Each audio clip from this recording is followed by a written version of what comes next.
de mediar à mesa economias e proximidades, que trata da valorização da produção e do consumo locais e da economia social e solidária. São assuntos que ganham ainda mais projeção durante esse período que a gente está vivendo de pandemia. E eu convido para integrar essa mesa, para fazer o debate sobre esse tema, Gil Marechal, que conversa conosco direto da França. Ele é consultor e pesquisador em circuitos curtos e fundador da Terralim, uma entidade que trabalha com estratégias alimentares locais. Há mais de 20 anos, ele desenvolve projetos na área e participa de programas de pesquisas e ação sobre a comparação de práticas entre Brasil e França. Também faz parte da mesa a secretária de Turismo Vanessa Mendonça, que é economista e publicitária, com pós-graduação em marketing e mestrado em gestão empresarial. Tem grande atuação em ações na área do turismo para a geração de emprego e renda. E para completar o nosso debate, temos também o professor doutor José Eustáquio Ribeiro Vieira Filho, que é diretor do programa do Ministério da Agricultura, onde desenvolve e avalia políticas públicas de inovações tecnológicas na agricultura. É também pesquisador do Instituto de Pesquisa Econômica Aplicada, o IPEA. Dou boa noite a todos, agradeço muito a presença aqui nessa noite de ideias, vamos ter uma conversa super produtiva e eu vou pedir respostas um pouco mais curtas para a gente conseguir abordar vários temas diferentes. Começo perguntando, eh, quais são os maiores benefícios da compra direta, evitando ou diminuindo o número de intermediários? E eu começo com a nossa primeiro as damas, então começo com a nossa secretária de turismo, Vanessa Mendonça. Obrigada, Márcia. É um prazer muito grande estar aqui com você e aproveito para parabenizá-la também pela sua trajetória aqui em Brasília, por tudo que você constrói e realiza em prol da nossa cidade. Eu quero agradecer o convite da Embaixada da França por meio da Aliança Francesa, do SESC, e aqui agradeço ao diretor Marco Túlio e parabenizo e cumprimento também aqui os meus amigos que estão aqui conosco, o José Eustáquio e o Guilherme Marechal. É um prazer enorme poder falar com o senhor aí na França, falando aqui da nossa capital, capital do Brasil, e eu tenho certeza que é uma das capitais mais lindas desse mundo. Somos suspeitas, mas Somos, concordamos totalmente nisso. mas é um fato que há de se fazer.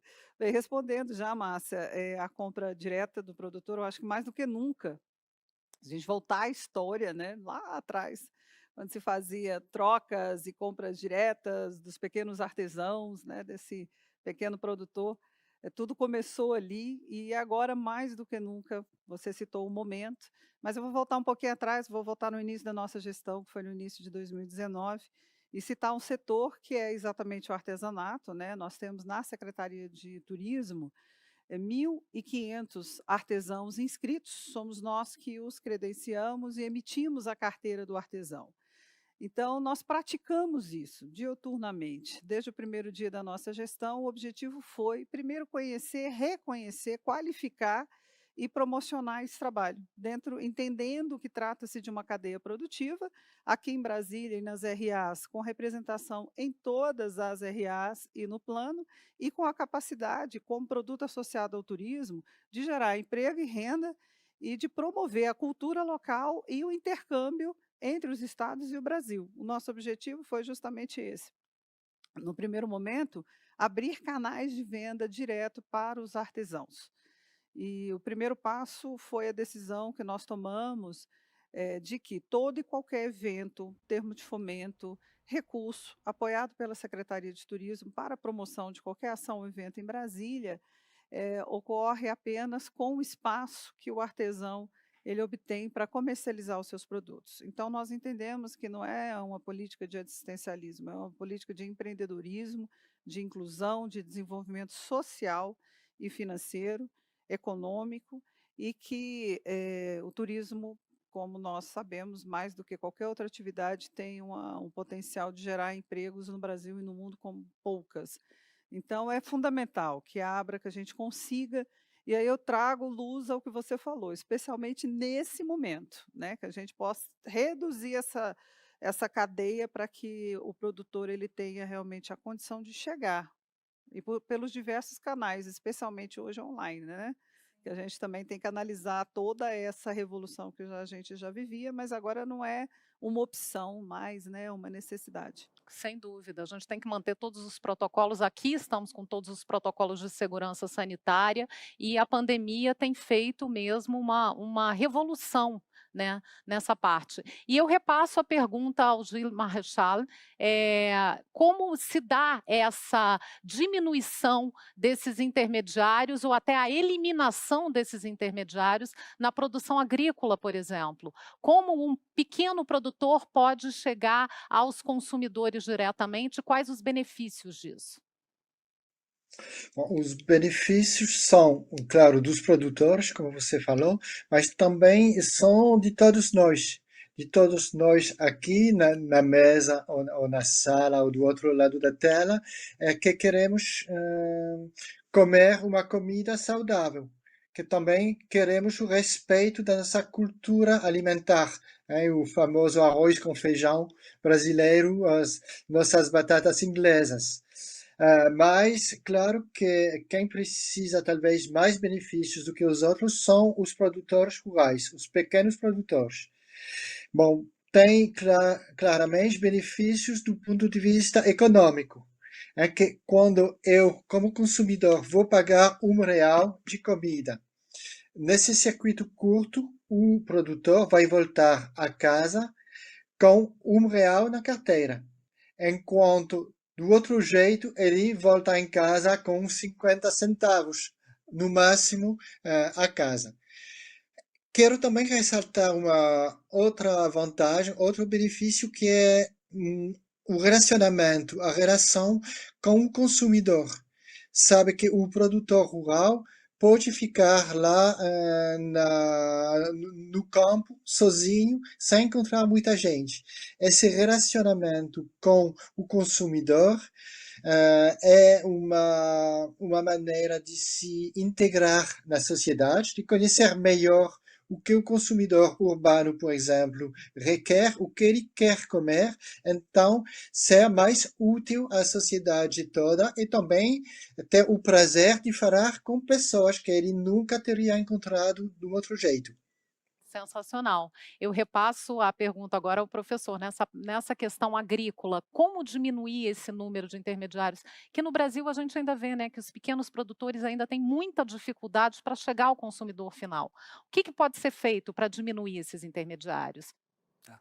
Antes de responder, eu gostaria de agradecer, né, Márcia, Vanessa, né, e o Gile, que estão aqui presentes, que a gente vai fazer um bom debate sobre o assunto, e agradecer o convite feito pela Embaixada Francesa, junto com a Aliança Francesa, né, e o SESC, e dizer que eu sou apaixonado pela França, né, já morei em Bordeaux, então fiz meus estudos de doutorado lá em economia, e gosto muito dos franceses e da França. Bons vinhos, bons queijos e assim vai. E boas reflexões, que a gente vai ter muito aqui também, comparações com Brasil e França, tudo isso, né?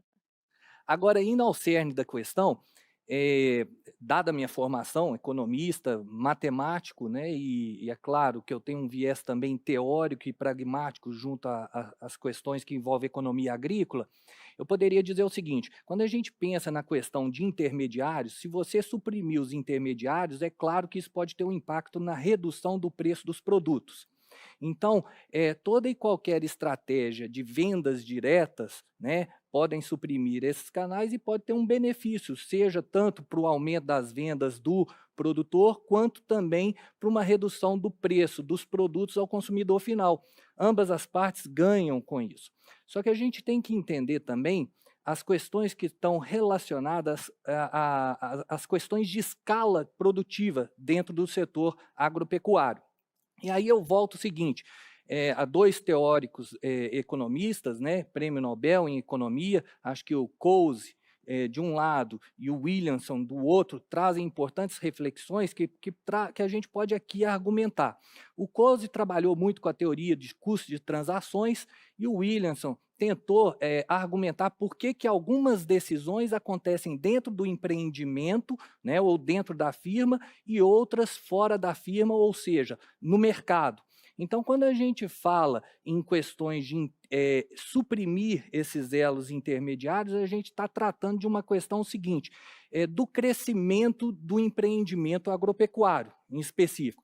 Então, quanto eu vou crescer esse empreendimento para suprimir essas etapas intermediárias? E, para isso, a gente tem que entender o que é custo de transação.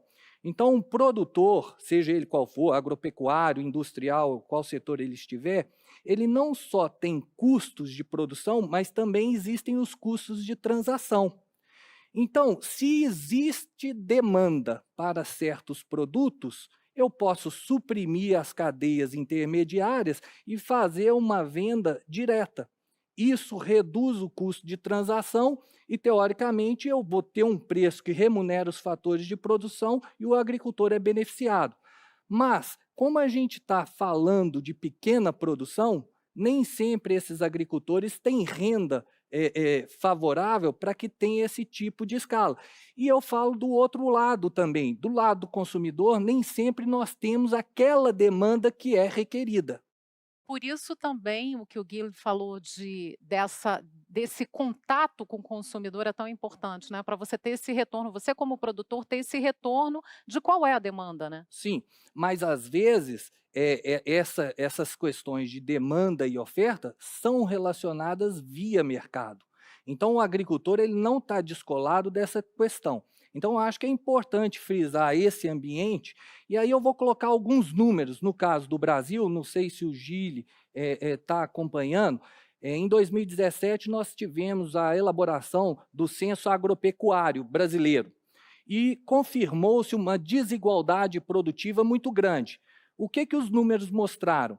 Que 9% dos estabelecimentos agropecuários foram responsáveis por 85% do valor bruto da produção brasileira, enquanto que a grande maioria dos estabelecimentos agropecuários, 91%, foram responsáveis por apenas 15% da produção. É uma concentração inimaginável, né. Isso. Então, mas por que essa concentração existe? Aí é que a gente tem que entender. As questões de escala produtiva são importantes dentro desse cenário. Então, se você não tem escala de produção, fica difícil você acessar os mercados. Não é tão simples a gente achar que é compra direta, eu vou automaticamente criar demanda por esses produtos. Não, a gente tem que entrar dentro dos mercados para o mercado mostrar que existe demanda, existe oferta, e aí a gente casa essas coisas. Nos casos em que a demanda existe, é possível que o pequeno agricultor suprima os elos intermediários e forneça esse produto. Mas o que eu estou mencionando é que nem sempre isso acontece. Existem falhas de mercado. E quais são essas falhas de mercado? Normalmente, os pequenos agricultores, eles, dado a escala produtiva que têm, eles conseguem vender o seu produto a um preço muito mais baixo do que ele poderia vender, e pelo fato de ser pequeno, ele barganha também insumos muito mais caros, ou seja, a lucratividade deles é menor. E aí a gente entra numa outra questão. Quanto menor a minha rentabilidade, menores são os meus investimentos no processo produtivo. Claro. E veja, investimento representa inovação tecnológica. E aí vira uma bola de neve, né, um ciclo vicioso, né, uma coisa puxa a outra. Agora achei muito interessante o que Gil falou sobre, essa questão da qualidade, né. Eu acho que os pequenos agricultores, normalmente eles conseguem diversificar mais essas culturas e muitas vezes até nem usar tantos agrotóxicos, tantos produtos nocivos à saúde.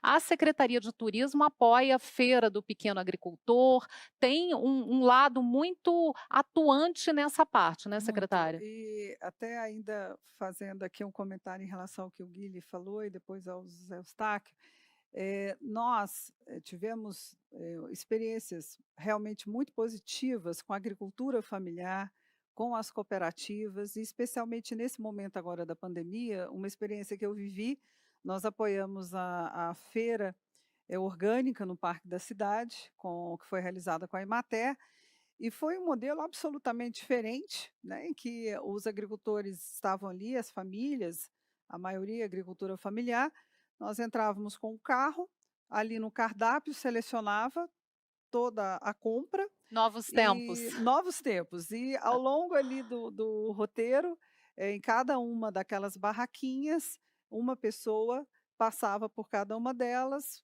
preenchia a sacola e ao final, quer dizer, você já tinha pago ali na entrada, e ao final você saía com uma sacola com aqueles produtos maravilhosos e passava por esses todos agricultores com um sorriso maravilhoso no rosto, né.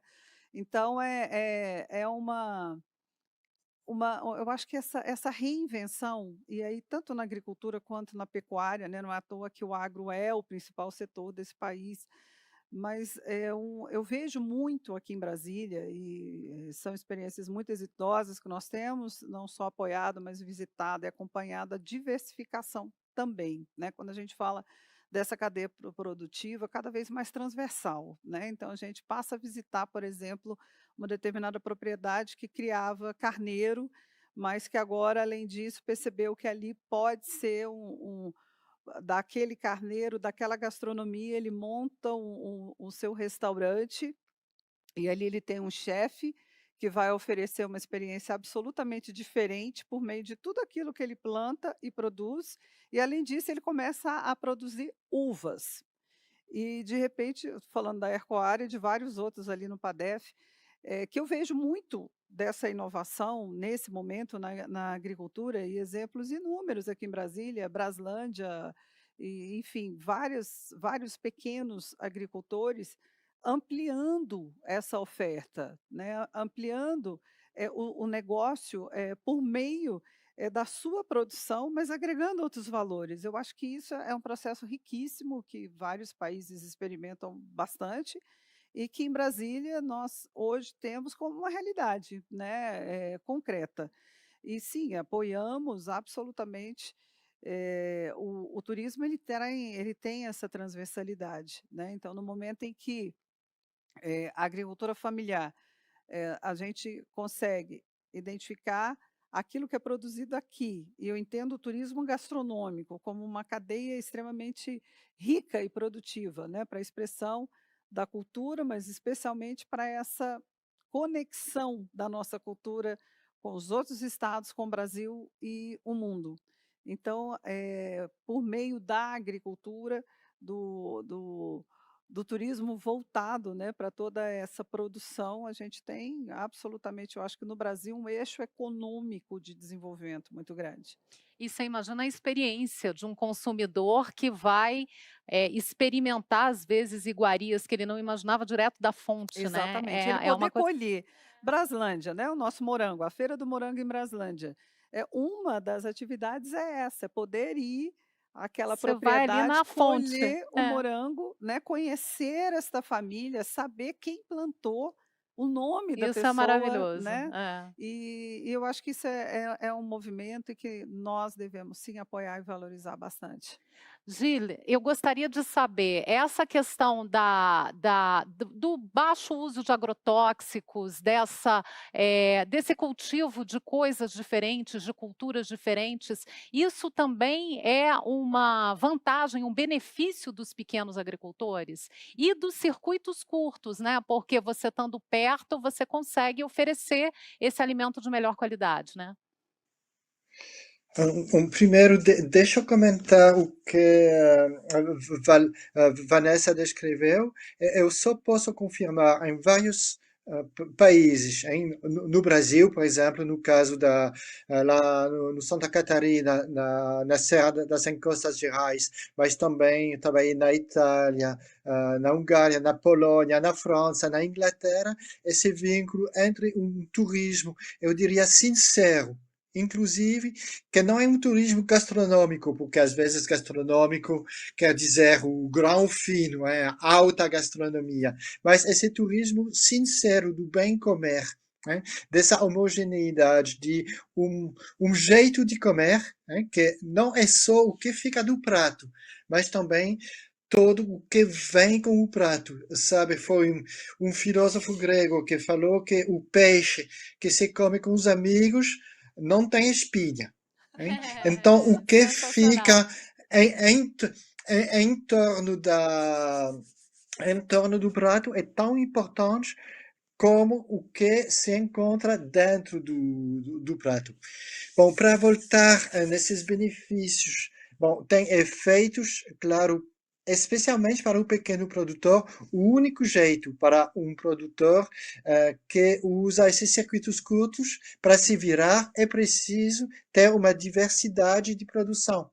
Ele tem que diminuir os custos de produção o mais possível. Então, é preciso saber quando, em que tipo de ambiente, de recursos agronômicos que ele tem, ele pode se virar para produzir um pouco de cada coisa, hein? Dependendo da estação. Então, isso é favorável, claro, à diversidade, hein? Também o benefício dele, a renda dele depende de pouco adubos ou insumos que ele vai usar.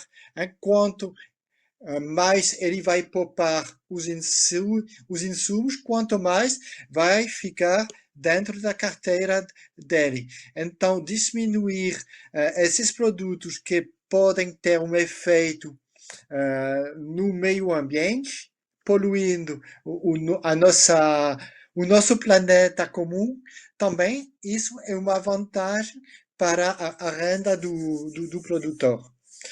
Bom, eu já falei dos efeitos socioeconômicos, mas que são efeitos, eu diria, territoriais, para manter o homem na Terra, hein? Essa é uma coisa que vai atrair pessoas. Eu diria, a gente falou antes de começar do piqui, né? Ter esse prazer para uns, essa ameaça para outros do piqui faz parte do orgulho de ficar nesse canto do nosso planeta que se chama Brasília, hein? É um efeito cultural dentro da comida, dentro da gastronomia, que fica muito importante. Eu não vou falar também dos benefícios para a saúde, usando menos agrotóxicos, tem efeitos na saúde que são evidentes. Mas então tem uma intervinculação de muitas vantagens só porque o produtor tem que observar cada dia, assim que se levanta, quais são os produtos que a sociedade requer. Ele vai ficar mais próximo desses requerimentos da sociedade do que se ele fosse afastado da boca do consumidor. A história do piqui, a gente estava aqui discutindo quem gosta, quem não gosta, e a gente sabe que é muito difícil achar quem ache piqui mais ou menos, né. A secretária já me falou que era meio viciada em piqui, né. Sim, como Adorava. goiana e mineira, na infância adorava, hoje não mais.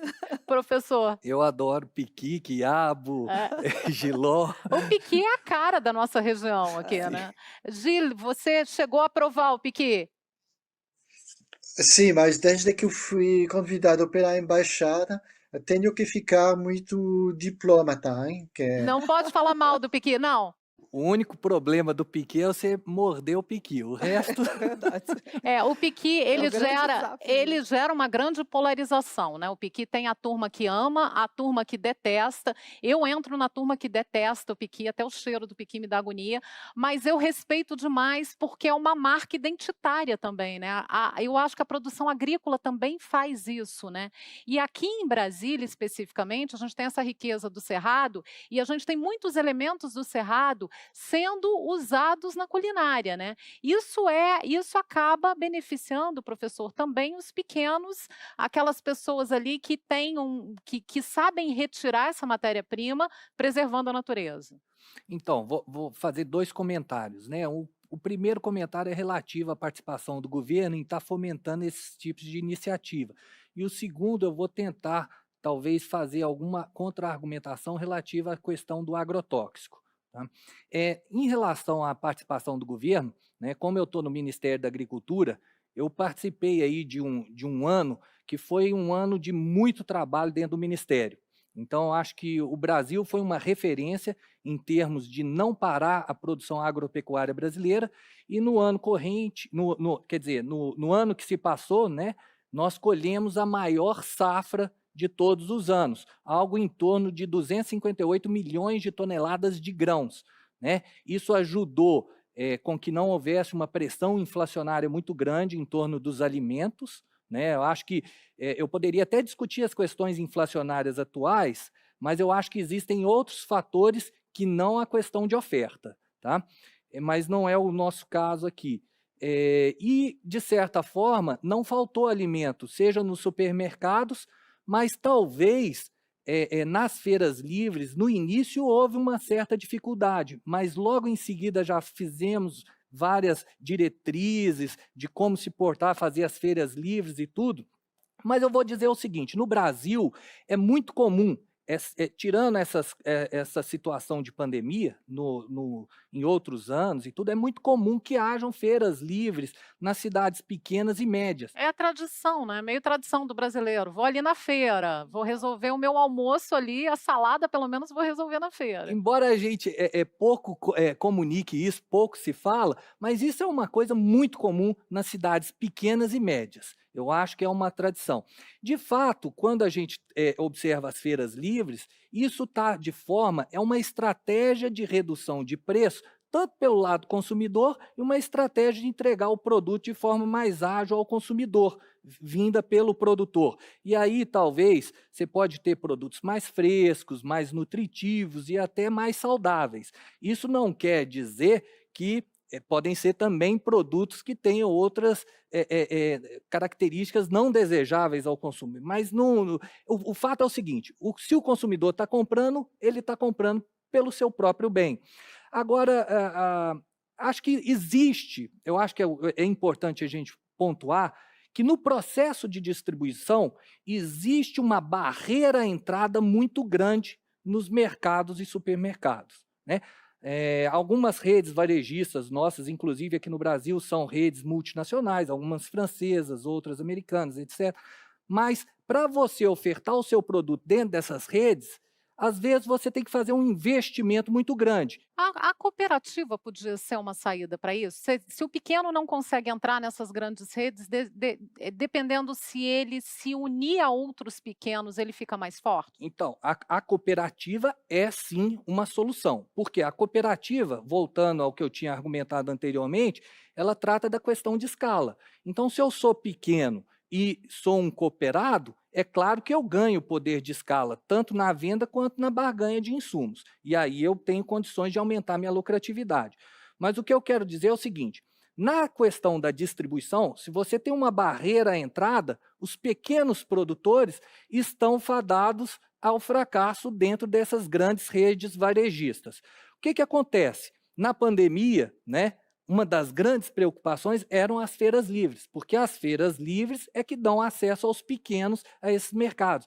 Então, uma outra solução, então veja, nas feiras livres a questão é preço baixo. E o consumidor quer produto bom com preço baixo.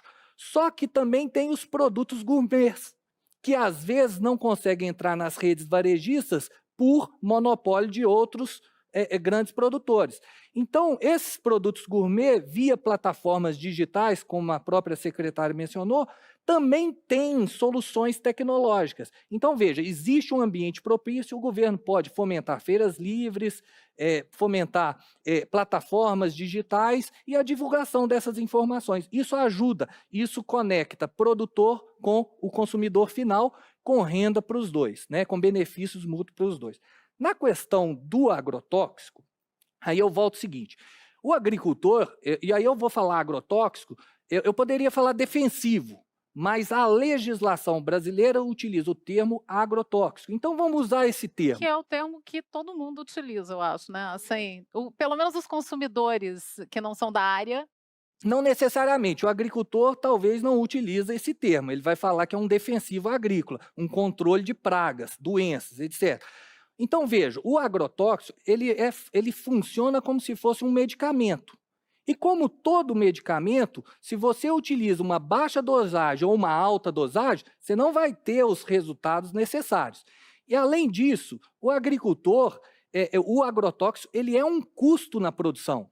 Então, veja, nenhum agricultor tem intenção em utilizar em excesso agrotóxico, porque isso gera custo, reduz o lucro e ele tem menor E capacidade de nenhum investimento. consumidor quer também consumir o agrotóxico, então Mas aí, nesse caso, o consumidor é o que é menos impactado, porque se você usa o agrotóxico de forma equivocada ou inadequada, o primeiro prejudicado é o agricultor. a própria produção. Normalmente, quando a produção chega nos grandes supermercados, nas vendas aos consumidores, ele já chega com um teor de sanidade adequado ao consumo. Então, a gente não vê muita discussão, a pessoa comeu um tomate e passou mal porque tinha agrotóxico. Mas a gente vê, o agricultor foi passar um agrotóxico, não usou os equipamentos de proteção e se E contaminou. adoeceu. Isso a gente vê. Então, eu gostaria de falar, já que aqui a gente também está entre amigos, e eu considero os franceses um amigo, né? Quando a gente vê a política agrícola comum europeia, o europeu vê o agricultor como aquele que protege o meio ambiente, como aquele que protege os recursos naturais, como aquele que protege as águas. E aqui no Brasil, o agricultor, em alguns casos, é visto como o contrário. É a pessoa que desmata, é a pessoa que prejudica o meio ambiente, é que usa o agrotóxico em Mas excesso. é porque tem agricultores e agricultores, né, então a gente tem uma faixa que de fato protege e tem uma faixa que de fato desmata, então Eu não separo isso. Essa coisa do desmatamento é outra coisa que a gente tem que pontuar. Quando a gente pensa em clima temperado e clima tropical, utilização de queimadas, quando a gente não tem conhecimento, quando a gente não tem agrotóxico, quando a gente não tem medicamentos suficientes para tratar as pragas e doenças, a gente utiliza queimadas em alguns casos. Não quer dizer que a gente quer destruir o meio ambiente. Então, o agricultor, ele é o maior responsável para a sustentabilidade daquele ambiente que ele. que é importantíssimo, né. E eu queria ouvir o Gilles sobre isso, porque, houve essa comparação com, como a União Europeia faz, como os países europeus fazem e como eles enxergam os agricultores, né. E aí, como você teve essa experiência com o Brasil e França, acho que seria interessante, porque a gente já está se encaminhando para o final, para a gente ter essa comparação. Bom, eu quero confirmar a tua pergunta, que me parece difícil falar do agricultor, como se todos os agricultores fossem iguais, né? Sim. Tem agricultores que cuidam do meio ambiente, tem outros que cuidam muito menos do meio ambiente, mas o que fica importante para a nossa conversa hoje à noite é que são esses agricultores mais vinculados aos desejos dos consumidores, mais, com mais raiz no local onde eles moram, onde eles têm a família, os amigos, que menos prejudicam o meio ambiente, hein? Isso a gente anotou que o, essa coisa do circuito curto pode parecer uma coisa que só tem a ver com o jeito de comercializar os produtos. Mas, de verdade, o que a gente observa na Europa toda é que os agricultores, quando eles se aproximam do consumidor, têm todos essa tendência de usar menos agrotóxicos, de não gastar o dinheiro, de ter um equilíbrio melhor nos custos de produção, e também é um benefício para todos nós, né? Que tem um benefício para o agricultor, tem um benefício para o ambiente, tem um benefício para o consumidor, né? Todos ganham. E acho que todos ganham. É por isso que a visão que o pessoal na França tem do agricultor não é uma visão só.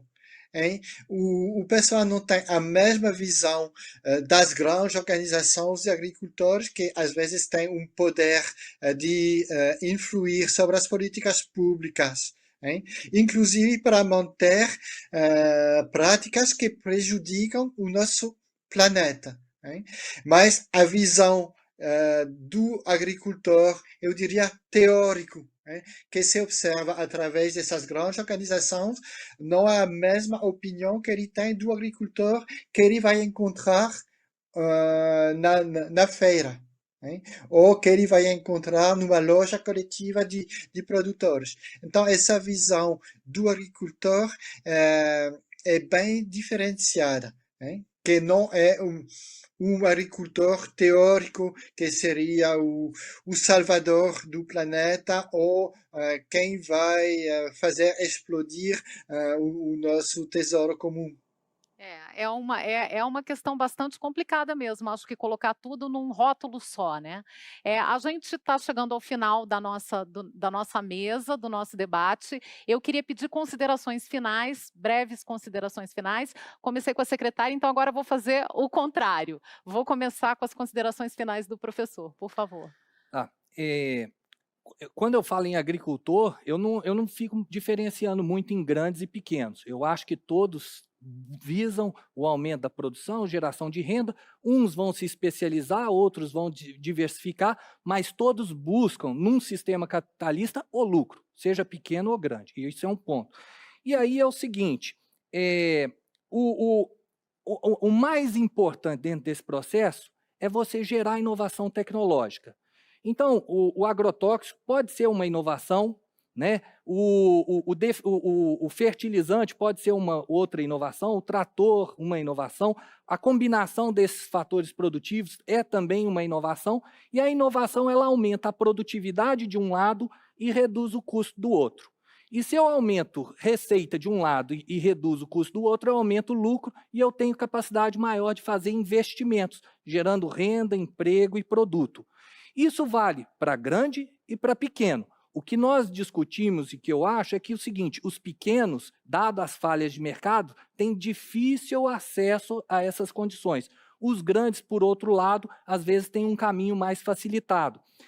Essa discussão de inovação tecnológica, ela está tratada no livro que eu escrevi com o professor Albert Fischlow, que é o livro Agricultura e Indústria no Brasil, Inovação e Competitividade, foi publicado pela Universidade de Colômbia no ano passado, e faz toda uma discussão do processo de inovação tecnológica na agricultura. Achei excelente, porque quem quiser aprofundar já tem bibliografia aqui Sobre o assunto. sobre o assunto. E o outro livro que nós lançamos também junto com a ministra Tereza Cristina no início de dezembro, é um livro que trata uma jornada pelos contrastes do Brasil, 100 anos de censo agropecuário. O primeiro censo agropecuário foi feito em 1920 e esse livro faz toda uma discussão. Tem aqui um capítulo que faz uma abordagem grande sobre o uso de agrotóxicos, tem outro capítulo que fala sobre a questão do cooperativismo, da desigualdade produtiva, enfim, acho que também é uma excelente referência. Aprofundar, então, quem tiver interesse em aprofundar, ficam as dicas da bibliografia.